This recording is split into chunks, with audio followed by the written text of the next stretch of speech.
बाद में अगर मेरे स्टाफ को वहाँ पे जाके फिर ये बोला जाए कि आप ये एक्शन मत लीजिए, छोड़ दीजिए, तो फिर ये जो है थोड़ा सा दिक्कत हो जाता है स्टाफ। एक दिक्कत इसलिए भी होता है, आप वहाँ के लिए तो बोल रहे हैं एक्शन नहीं लेने के लिए, उस वक्त आपने हमारा मशीनरी, हमारा मैन पावर, और जैसा कि चेयरमैन साहब ने बताया कि 35 वार्ड है, शायद उस टाइम को उस एनर्जी को हम किसी दूसरे वार्ड में यूज़ कर लेते जहाँ पे जो है ये एक्शन होके वहाँ पे कुछ बेनिफिट हो जाए। मेरा आप सबसे रिक्वेस्ट है, एमसीडी के जो स्टाफ हैं, एम्प्लॉय हैं, आपके खुद के एम्प्लॉय हैं, अगर आप इनमें, मैं कोई नाम नहीं लेना चाहता हूँ, मैंने चेयरमैन साहब के नॉलेज में ला दिया है। पिछले 10 दिन के अंदर में मेरे को मेरे स्टाफ ने ऐसे 3-4 इंसिडेंट्स रिपोर्ट किए हैं। उस इंसिडेंट में ये है कि जब स्टाफ ग्राउंड पे काम करने के लिए जाता है तो उनको ये बोला जाता है कि कोई एक्शन लेने की ज़रूरत नहीं है।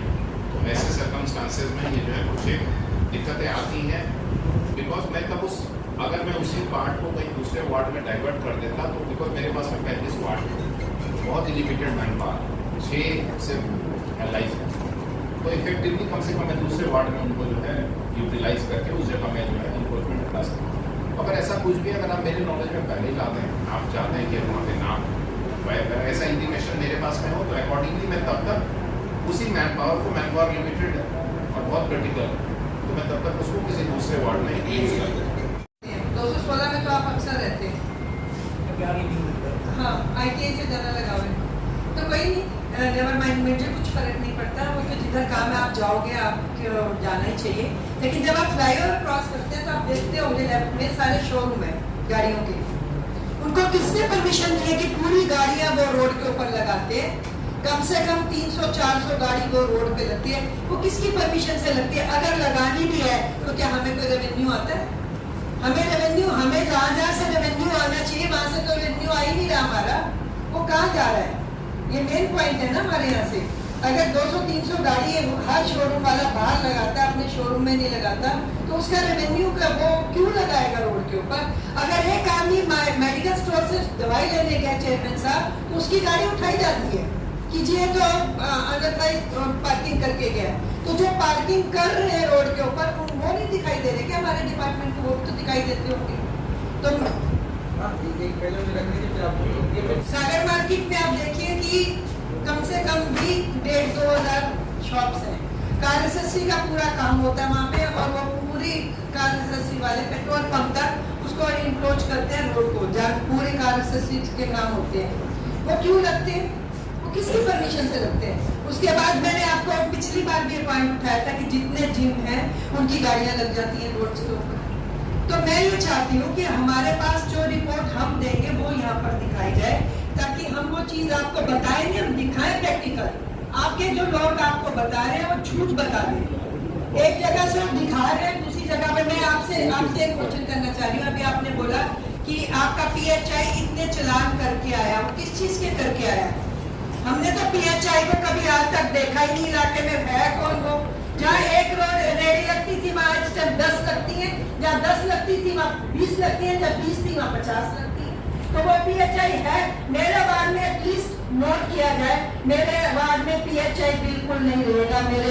जब मेरे देखिए DC साहब, मेरे 2 फंडे होते हैं, क्लियर, बिल्कुल मैं बिल्कुल क्लियर हूँ। मैं चाहती हूँ कि या तो वो रेडियाँ लगे नहीं, लगी है तो वो उठे नहीं, उनको या तो रोजगार दिया जाए। वो बेरोजगार होके काम क्या करेंगे?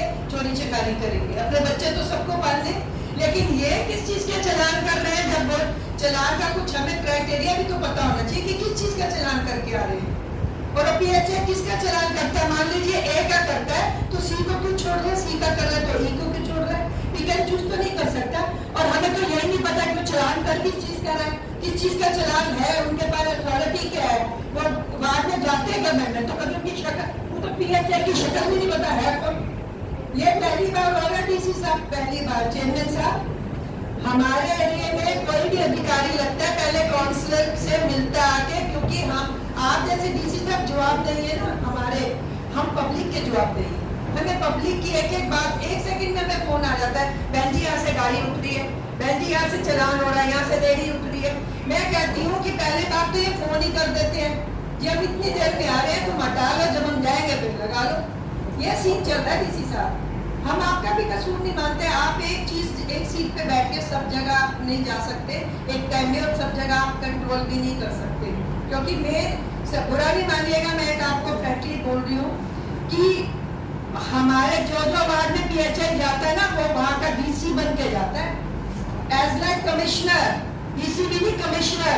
उसके लगता है उसके आएगा कमिश्नर भी MCD का फेल है और DC भी फेल है। ये सिस्टम बना रखे हैं इन लोगों ने। और अगर हमने फोन के किसी को कहते हैं ना कि बात करा दो, तो अगला पता क्या बोलता है कि मैं नहीं जानता काउंसलर को कौन है। अरे तो तुम जानोगे कहाँ, जब मिले ही नहीं हो तो, जब हमने देखा ही नहीं आज तक, तो जानोगे कहाँ से? हमें यही नहीं पता। अब आपको अगर हम कंप्लेन करें तो हमें पता है ना कि सो हमारे DC हैं, तो हम आपसे कांटेक्ट कर रहे हैं ना। तो आगे जो अधिकारी हमारे वार्ड में घूमेगा, हम तो जवाब देंगे पब्लिक के। अगर नीचे कोई मोची का काम कर रहा है हम उसके भी जवाब देंगे, अगर कोई रेस्टोरेंट है उसका भी जवाब देंगे। हमें तो एक सिंगल पर्सन का भी जवाब देना है, क्योंकि हम वोट मांगने जाते हैं, चाहे वोट किसी ने दी हो या नहीं दी हो, लेकिन जवाब तो सब मांगते हैं। अपने जूम की बैठकें हर सप्ताह और 10 दिन के अंदर बुला रहे हैं। पार्षद यहाँ आके अपनी समस्या को रखते हैं, तो हमारा प्रयास रहता है कि 90% या जो भी उसके ऊपर जो भी लोगों की समस्याएं, पार्षदों की समस्याएं, जो क्षेत्र की समस्याएं, उनको हम जल्द से जल्द दूर करें। उसके लिए दिन प्रतिदिन हम काम कर रहे हैं। और सभी पार्षदों की तरफ समस्या जो बड़ी आ रही है वो है एंक्रोचमेंट की, मीट शॉप्स की, 6 मंजिल इमारत की। उन सभी पे धीरे धीरे कार्य चल रहा है, लगातार हम उस पर कार्य कर रहे हैं। जैसे सावन का माह चल रहा है और सभी हमारे, आपने देखा होगा, कांवड़िया आ रहे हैं और सभी कैंपों पे नगर निगम की तरफ से स्पेशल ड्राइव सफाई चलाई जा रही है। उसके साथ साथ एक जो समस्या हमें भी देखने को मिलती है कि जिस जगह से हम एंक्रोचमेंट हटाते हैं और 2 दिन बाद उस जगह फिर से एंक्रोचमेंट लग जाती है। नगर निगम अगर कोई रेडी उठाता है तो उसका आप पेनल्टी जमा करके वो रेडी ले जाता है और पुनः वही लगाता है। तो इसके लिए हमने एक लेटर जो कमिश्नर की तरफ से PHQ से रिलीज़ हुआ था, उस लेटर की कॉपी मैंने मंगा ली है, मैं आप सभी को दे दूंगा। आप उसको ज़रूर अपने चैनल के माध्यम से दिखाएं कि एक बार जहां से नगर निगम ने एंक्रोचमेंट हटा लिया और उसकी रिपोर्ट वहां के नियर बाय पुलिस स्टेशन में दे दी, SHO को दे दी, उसके बाद पुलिस की जिम्मेदारी है कि वहाँ पर पुनः एंक्रोचमेंट ना लगे। इश्यूज़ कहीं कहीं आए हैं, जैसे आज पता चला है, तो मैंने वो पॉइंट खुद नोट करे हैं और मैं स्वयं उन पॉइंटों पर जाऊँगा विद अपनी पूरी टीम, DC साहब के साथ, AC के साथ, AO के साथ, और हम स्वयं जाके देखेंगे कि ऐसी कोई समस्या है। उस एरिया काउंसलर्स को भी हम वहाँ बुलाएंगे। देखिए, जो एक घटना हुई थी वो नगर निगम के अधीन में आता था एरिया नेहरू विहार वाला। जो दूसरी घटना हुई है वो DCP के अंदर आता है, लेकिन फिर भी हमारी पूरी टीम, हमारे 100 से ऊपर कर्मचारी जिस दिन वो घटना हुई उस घटना स्थल पर मौजूद थे। हमारे DC साहब, मैं स्वयं वहाँ था, हमारे मंत्री कपिल मिश्रा जी वहाँ पहुँचे थे। और समस्या है जो 6 मंजिला इमारत है उन पर लगातार कार्रवाई करी जा रही है। मुस्ताद विधानसभा के अंदर करीबन, मैं कहता हूं कि 190 से ऊपर 6 मंजिला इमारतों को चिन्हित कर लिया गया है। उनमें से कई ज़्यादा से ज़्यादा बुक कर दी गई हैं और उन पर धीरे धीरे सभी भी कार्रवाई हो रही है। सुनी करते हैं जो PHI वाला मुद्दा आया है, मैंने आप सभी के सामने मीटिंग में भी बोला है कि अगली मीटिंग से पहले अगर वो अधिकारी एरिया काउंसलर से नहीं मिल के आएंगे तो आने वाली मीटिंग से पहले आपको उनको सोपर नोटिस इशू किया है। जहाँ पर पार्षद की कंप्लेंट है, जहाँ पर RW की कंप्लेंट है, मैंने मीटिंग के अंदर ये भी बोला कि AO हमारे बैठे थे, मैंने उनको बोला, DC साहब को बोला कि जो समस्या एरिया की है, जो काउंसलर बोल रहे हैं, सबसे पहले वहीं कार्रवाई करें। और जो काउंसलर कह रहे हैं कि उनके एरिया में ज़्यादा इशू नहीं है, जिनके एरिया में एंक्रोचमेंट का इशू नहीं है, अगर वहाँ से कोई एंक्रोचमेंट की गाड़ी उठती है तो पार्षद उसके लिए बोलता है। तो ऐसे में कोई गलत नहीं है कि अगर कोई गलत गाड़ी उठ जाए, अगर कोई अधिकारी ने कोई गलत गाड़ी उठा ली और अगर एरिया काउंसलर उसके लिए बोलता है तो उसका अधिकार है।